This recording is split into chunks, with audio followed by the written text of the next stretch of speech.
Salut les gens, bienvenue sur cet épisode du mois d'août. Et oui, la maison ne ferme pas au mois d'août.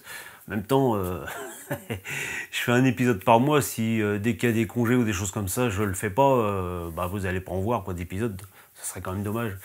Enfin, pour moi. Bienvenue. Qu'est-ce que j'allais dire au sommaire de ce numéro? Alors j'ai pris des notes parce que à chaque fois j'oublie des choses. On va parler d'un truc un peu qui va peut-être vous hérisser. On va parler monétisation de la chaîne. Je vais être peut-être un peu coincé à ce propos-là. On va parler des derniers achats de ce que j'ai fait dernièrement. Il y a pas, vous verrez, il n'y a pas énormément de choses. J'ai un grand remerciement à faire à quelqu'un. Et puis après, on va parler d'une chose qui a l'air de vous intéresser et de vous interroger. C'est l'histoire du cœur d'aiguillage, l'alimentation du cœur d'aiguillage. Vous êtes nombreux à pas comprendre le principe du cœur d'aiguillage polarisé, on va dire, mais alimenté, voilà. Et enfin, qu'est-ce que j'ai noté d'autre? Eh ben oui, du coup, la suite du montage du dépôt. Alors, avant de lancer le générique, je vous dis tout de suite une chose, c'est que je me suis aperçu que j'avais un certain problème d'avancement des travaux parce que je ne peux, du fait que je fais ces vidéos, je peux pas avancer comme je veux parce que si je fais quelque chose sur le réseau, il faut que je le filme, forcément, et inversement, pour faire des films, il faut que je monte, je travaille sur le réseau. Ce qui veut dire qu'il faut vraiment que ces deux choses-là soient bonne au même moment pour que je puisse faire ce que je veux. Donc c'est pour ça que ça avance pas beaucoup, c'est qu'il y a des moments je pourrais filmer, mais soit j'ai pas le temps de travailler dessus, ou soit j'ai quelque chose, enfin je peux pas le faire. Ou il y a des moments je bosserai bien dessus parce que j'ai du temps, mais mon matériel est pas prêt, je peux pas filmer. Donc c'est ce qui fait que je traîne un peu en ce moment. Enfin c'est une des nombreuses raisons pour lesquelles je traîne un peu. Donc on attaque. C'est parti.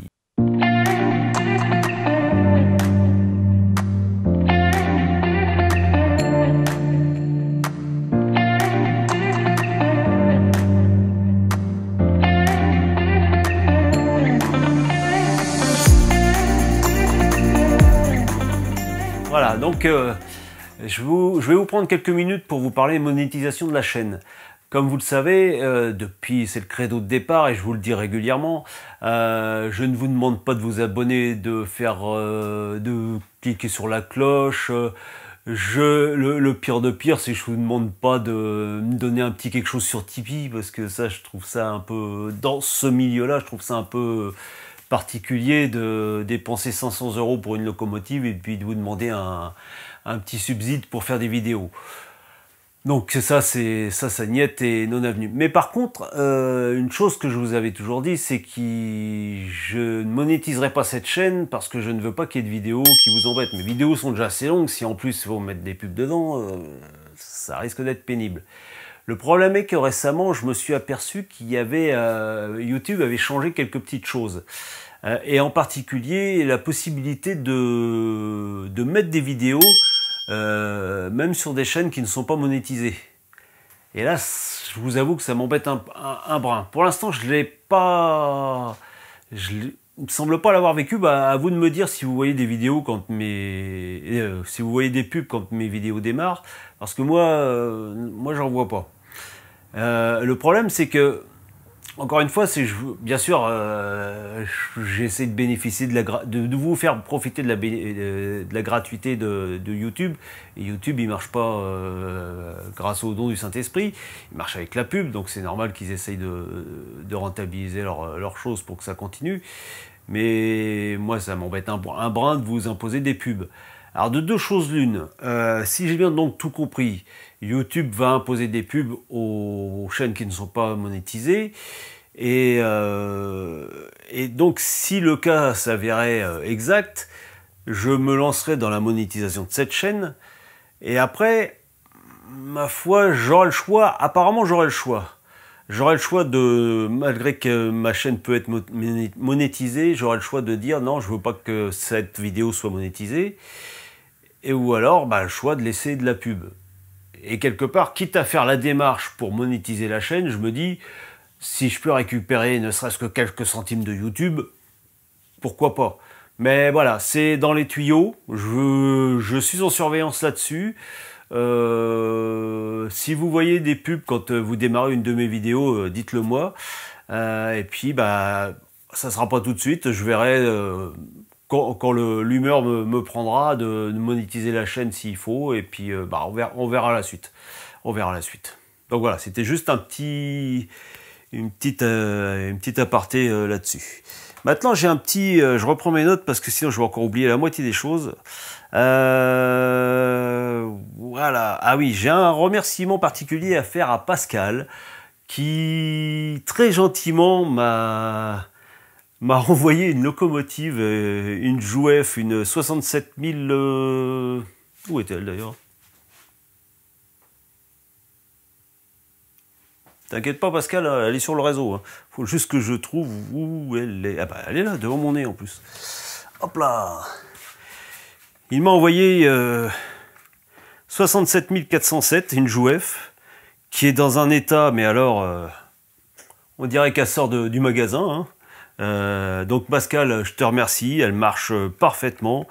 Je m'attendais pas à ce que quand tu m'as dit c'est pas mon truc, je t'envoie ça, je m'attendais pas à ça, tout simplement. Elle est magnifique. Donc merci à toi et à charge de revanche, comme on dit. Hop là, voilà. Maintenant, si vous voulez bien, on va parler vite fait des achats que j'ai pu faire dernièrement. Alors, il n'y a pas énormément de choses. Il y a, bah, bien sûr, c'est en dessous, donc je vous mettrai des images en même temps que je parle. J'ai trouvé un wagon UFR sur un site d'enchères bien connu. Quand j'avais fait des comptes la dernière fois sur combien m'a coûté le réseau jusqu'à présent, nous en étions à ce prix-là. Donc à partir de là, on va augmenter les choses, on va reprendre les choses comme elles étaient. Donc ce wagon UFR, je l'ai payé avec les frais de port, je l'ai payé 35 €, ce qui s'ajoute donc à la somme du dossier matériel. Voilà. Et qu'est-ce que j'ai acheté d'autre? Ah oui, bah comme je vous dis régulièrement qu'il faut profiter des soldes. Je sais que beaucoup le décrit, mais j'ai été voir sur le site de Pierre Dominique et ils vendaient, avec les soldes, ils vendaient des locomotives, des vieilles Jouef. Et j'ai craqué pour une 150X. Qui avait juste un petit défaut d'aspect, c'est apparemment qu'elles étaient mises trop vite dans les emballages et donc le polystyrène dessous arrivait à marquer le tendeur et donc elle a une légère trace sur le tendeur et je l'ai payé frais de port inclus 89 €. Moi jusque là ça va à peu près, elle est toute neuve vraiment, je l'ai inspectée sous toutes les coutures, il n'y a pas une trace de roulage, il y a vraiment c'est une neuve. Donc en plus avec l'emballage avec lequel elle a été fournie, c'est un emballage, si j'ai bien compris, qui est sorti en 81-82. Donc elle a près de 40 ans cette machine et elle marche impeccablement. Et je me suis fait un petit truc qui m'a fait sourire, c'est que sur la boîte, il y avait le prix en francs d'origine. Alors, je crois que c'était 255 francs. Et j'ai regardé sur Internet la conversion francs-euros avec, on va dire, les variations saisonnières. Et elle coûterait aujourd'hui, si c'était du neuf, elle coûterait 87,50 €. Bah, 40 ans après, je l'ai payé le prix qu'on l'a payé à l'époque, donc je suis assez satisfait de cet achat. Et sinon, bah forcément j'ai pas noté. Alors est-ce qu'il y aurait eu autre chose? Un wagon UFR, une locomotive, non, bah non, c'est tout, c'est tout. Ah, j'ai oublié un détail, parmi ces achats, j'en ai oublié au moins la moitié. Alors, en plus de ce que je vous ai dit précédemment, j'ai acheté une 231 C60 pour remplacer ma vieille 231 C60 qui est plus du tout en état de rouler comme je vous avais montré. Là, c'était un peu un coup de cœur, je l'ai payé un peu cher, hein. 42 € avec les frais de port pour ce que c'est un peu cher. Je le reconnais, mais elle est vraiment dans un état neuve. Elle est neuve. Elle est neuve. Voilà. Et puis pour les wagons UFR, c'est pas un, mais deux wagons UFR que j'ai acheté à 35 € pièce. Parce qu'il y en avait un que je venais d'avoir quand je vous avais fait toute la récapitulatif. Qu'est-ce que je dis, toute la récap de ce que ce que j'avais dépensé pour le réseau, donc je l'avais pas compté. Donc voilà, il y en a un deuxième à 35 €, frais de port compris également, ce qui est somme toute, on va dire acceptable par rapport au prix pratiqué, quoi. 50-60 € en moyenne pour ce genre de wagon-là, voire même les nouveaux qui sont prévus d'arriver, ils vont être dans les 80 €. Ce sera des gros wagons, mais voilà, ça commence à piquer quand même. Donc voilà, encore une fois, 150X, Jouef, une 231 C60 et deux wagons UFR, et donc les deux petits wagons transporteurs de cadres. Je crois que c'est comme ça qu'on appelle ces containers-là. Pareil, ces deux wagons-là à 26 €, frais de port compris, pour les deux. Voilà, et on continue. Après, c'est quand on en sera au dépôt, parce qu'il y a les aiguillages, je crois que je les avais pas comptés la dernière fois. Les moteurs d'aiguillage que j'avais, en fait, je les compte au fur et à mesure que je les monte, donc faudra que je les compte. Mais ça sera pour la prochaine fois. Voilà. Maintenant, on va parler des cœurs d'aiguillage, et pour ça on va se mettre dans une autre position. Alors maintenant on va parler de ces fameux cœurs d'aiguillage dont tout le monde parle et qui semblent pas si évidents que ça. J'espère que je vais réussir à débloquer l'histoire. Donc là j'ai un vieux aiguillage Jouef. Je vous mets ça en gros plan, vous voyez, hop, tac tac tac tac tac. Voilà, ce dont on parle, cœur d'aiguillage, c'est cette partie-ci. Vous voyez, sur un aiguillage normal, enfin sur un rail normal, vous avez le plus, le moins, ou le moins et le plus, hein, de toute façon. Mais le problème, c'est ici. Si vous avez le plus, le moins là, et le plus, le moins là, vous voyez qu'ici, ça risque de coincer au point de vue électricité. Le plus et le moins ne peuvent pas être sur le même rail. Comment je pourrais dire, les gens comme Jouef à l'époque, ils avaient réglé ce problème, c'est que toute cette partie-ci est isolée. Ce rail-là est isolé de celui-ci, ces deux rails-là sont isolés des autres parce qu'il y a un cœur en plastique, quoi, en vulgaire plastique, ce qui fait qu'en fait la locomotive, quand elle arrivait dans un sens ou dans l'autre, en fait a passé l'isolant sur la lancée, on va dire, ce qui donnait des fois quelques petits à-coups.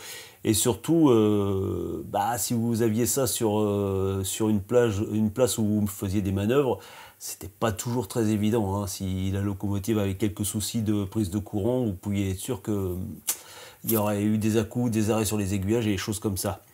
Avec les choses un peu plus modernes, disons comme celui-ci, hop là, c'est un Peco. Regardez, on a exactement le même système, mais en plus, on va dire en plus fin, vous voyez. Il y a de l'isolation là, il y a de l'isolation là, et les deux rails là sont aussi isolés. C'est le même principe que l'aiguillage Jouef. Le cœur d'aiguillage est isolé, donc quand la loco passe dessus, c'est un peu, on peut dire que c'est sur l'élan qu'elle passe. Ça marche très bien, hein, si vos convois à une certaine vitesse, vous avez des aiguillages sur la voie principale où les convois passent. Ça marche très bien, il n'y a pas de souci de ce côté-là. Le problème, c'est si vous voulez faire un dépôt ou une gare avec beaucoup d'embranchements et qu'il vous faut forcément aller à une vitesse plus raisonnable, on va dire. Le problème, c'est ça, c'est que à un moment ou à un autre, ça va bloquer. Vos locomotives vont soit donner des à-coups, ce qui est pas très beau, soit carrément s'arrêter. Il faudra lui donner une petite poussette pour qu'elle passe cet endroit-là. Du coup, vous avez des aiguillages. Alors, moi, je parle avec des aiguillages Peco parce que c'est ce que j'ai, mais j'imagine que sur d'autres marques, ils font aussi, hein. Voici, hop là, je vous le mets là. Vous voyez. Donc, toujours pareil, vous avez les rails externes que vous alimentez classiquement. Et, vous voyez ici, ces deux rails-là, ils sont alimentés, enfin, ils sont raccordés.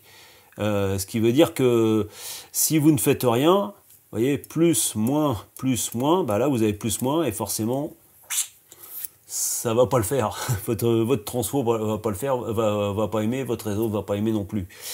Alors, il y a quelques manips à faire, ce que je vous ai déjà montré la dernière fois, mais je vais remettre les choses au clair parce que quelqu'un m'a dit un truc vachement intéressant que j'avais jamais percuté.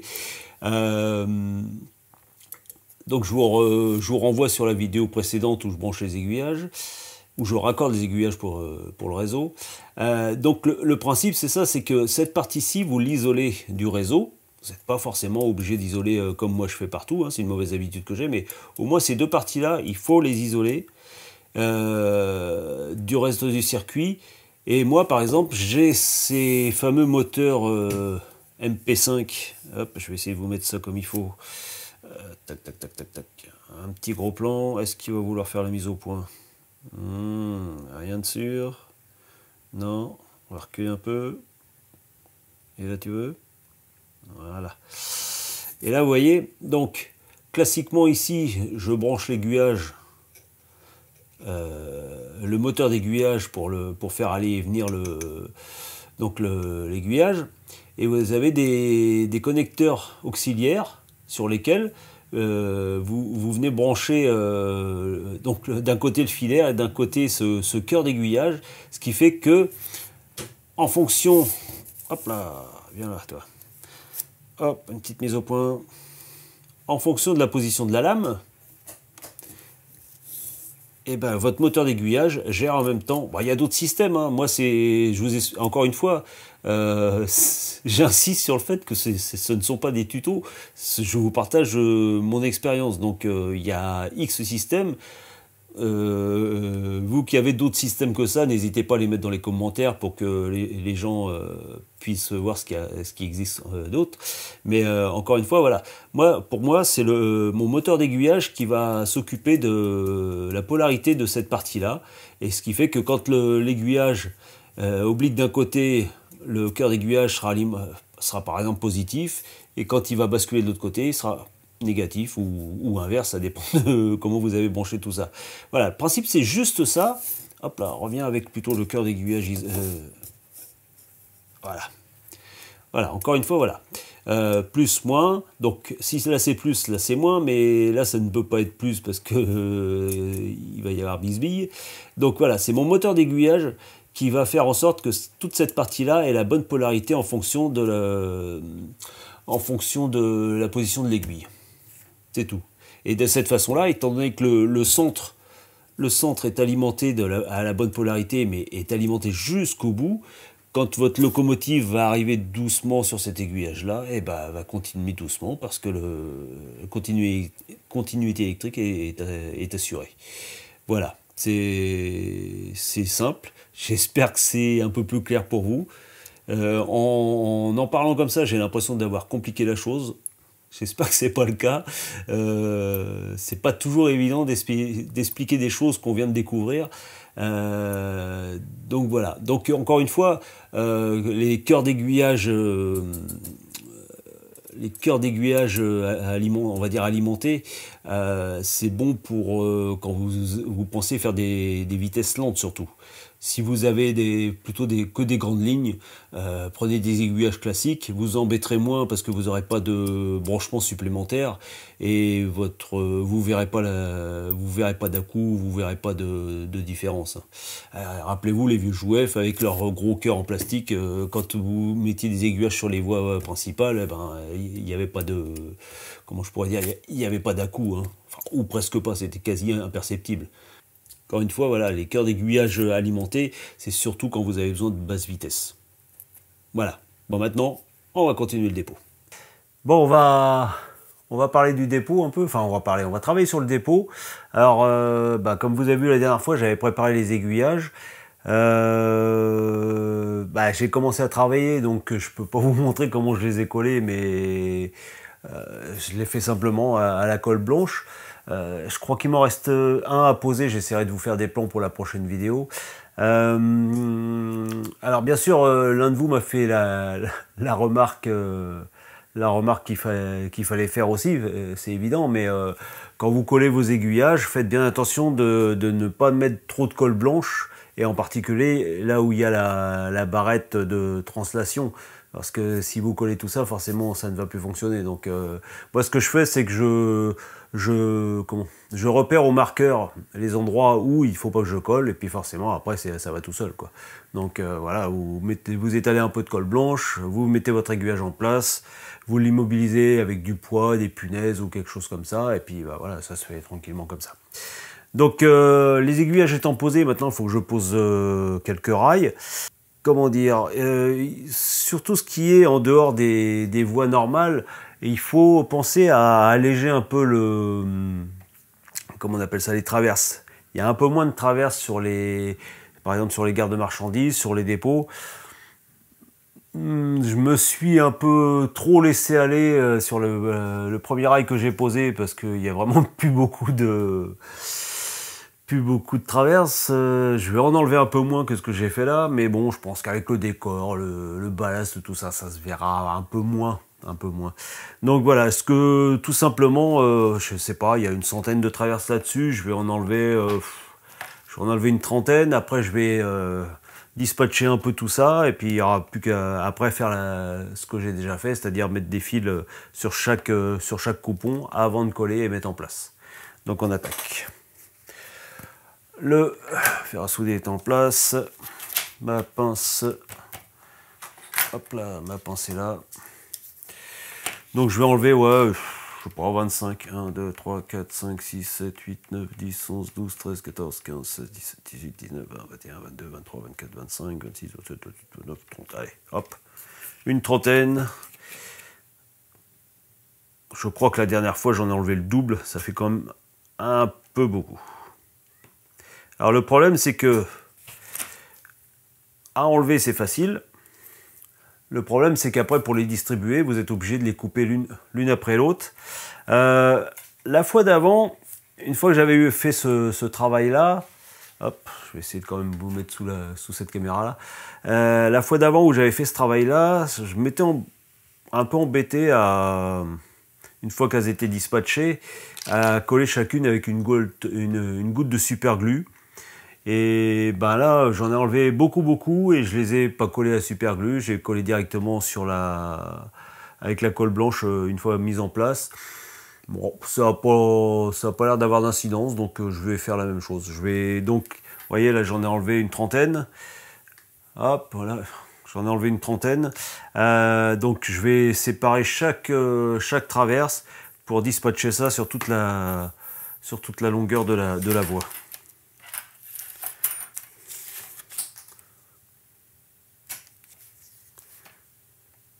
Alors ça, c'est un boulot un peu rébarbatif, vous voyez, celle-là est déjà séparée, donc on la met au bout, on continue sur les autres, et ainsi de suite. Moi, j'essaye de faire ça pour une fois à peu près proprement, c'est-à-dire que j'enlève, même si ça se verra pas quand tout sera collé, j'enlève les petits ergots, et ainsi de suite. Ok, voilà la première, donc le but, c'est ça, c'est de... Hop là, dispatcher un peu les traverses. Alors je sais que la première fois que je l'avais fait, j'avais trouvé un plan d'implantation que j'avais suivi. Alors là, je me suis dit, oh, c'est pas si compliqué que ça, on va le faire à la main, et puis voilà. Okay. Donc on verra bien. C'est d'ailleurs pour ça que je me suis un peu emballé sur le premier rail. Alors bien sûr, hein, je pourrais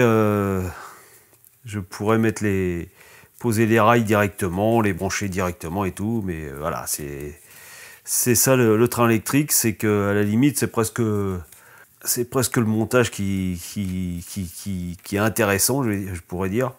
Il y a bien souvent les gens qui trouvent qu'ils ont fini leur réseau, ils jouent un petit peu avec, et puis au bout d'un moment, ils font, bah tiens, on va refaire un autre réseau. Bon, bah là, à la vitesse où je vais, j'ai un peu de... j'ai un peu de délai avant de me dire que c'est fini, quoi. Hop là. Bon, voilà. Le premier est fait. Vous voyez, c'est... Je vais le retourner celui-là aussi. C'est un peu plus ajouré. Hein. Voilà ce qu'il faut obtenir, enfin ce que je veux obtenir. Hein. Donc voilà, j'ai les deux autres à faire. Encore une fois, ça prend un peu de temps, mais voilà, c'est à faire. Allez, on continue. Voilà, les 3 coupons sont prêts. Et bien maintenant, on va faire comme dans le dernier épisode. On va raccorder un fil bleu, un fil marron.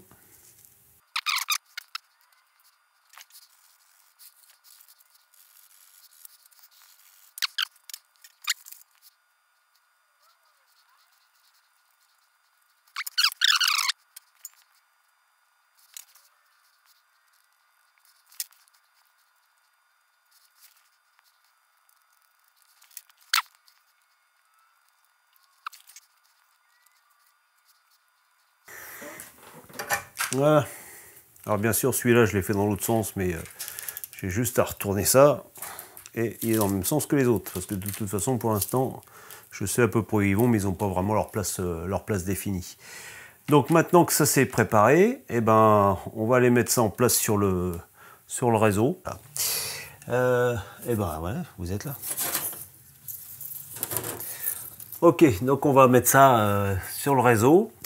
Alors j'en ai une qui va aller là-bas au bout avec un virage vers le pont tournant. Celle-ci qui va aller avec un virage vers le garage des autorails. Et puis certainement un morceau de celle-ci qui va aller ici en voie de garage pour remplir le charbon par exemple. Remplir les... Hop là, ouais, bah si, le dépôt de charbon. Voilà à peu près ce que je vais faire. Alors la technique, c'est la technique la plus simple. Hein. Vous allez voir, je vais vous faire ça au moins pour la première, et puis pour les autres, ça sera exactement la même chose. Hein. Alors, on va faire le détour pour les autorails.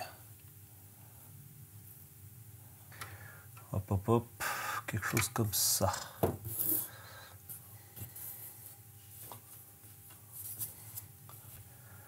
Voilà. Je vais prendre un marqueur. Voilà. Alors, moi, ce que j'espère, c'est d'être à peu près droit comme ça. Alors, pas une courbe trop prononcée. Ouais, c'est pas mal ça.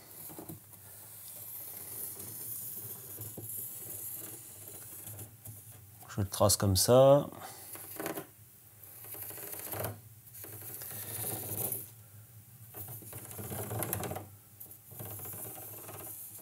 Voilà.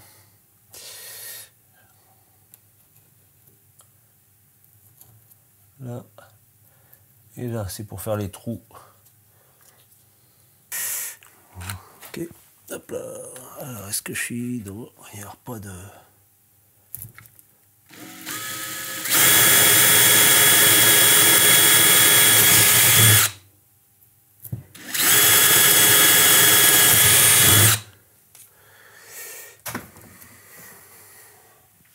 Ah! J'ai oublié l'aspirateur.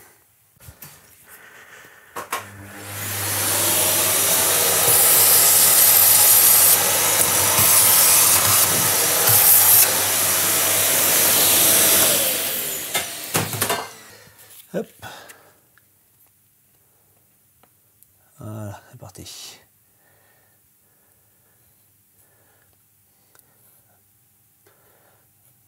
Hop, j'en mets même aussi dans les trous des fils, comme ça les fixera. Je ne tirerai pas dessus quand je m'en occuperai par en dessous.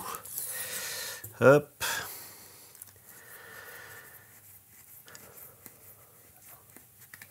Je vais étaler avec un pinceau. Comme ça en met bien partout. Le pinceau, vous le récupérez, hein, parce que la colle blanche, ça se nettoie à l'eau tout simplement.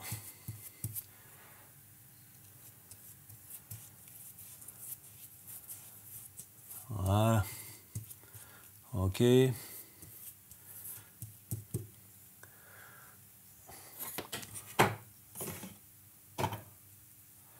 Voilà. Maintenant,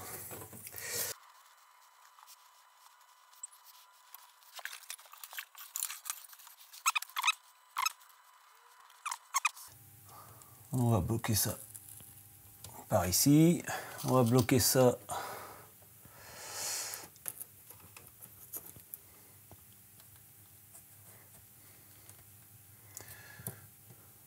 alors c'est là qu'on s'amuse à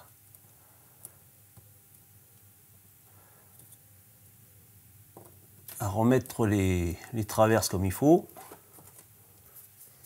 Voilà ce que ça donne. Donc je vais égaliser un peu les... Hop là, viens là toi. Je vais égaliser un peu les traverses et puis pour moi ça sera bon.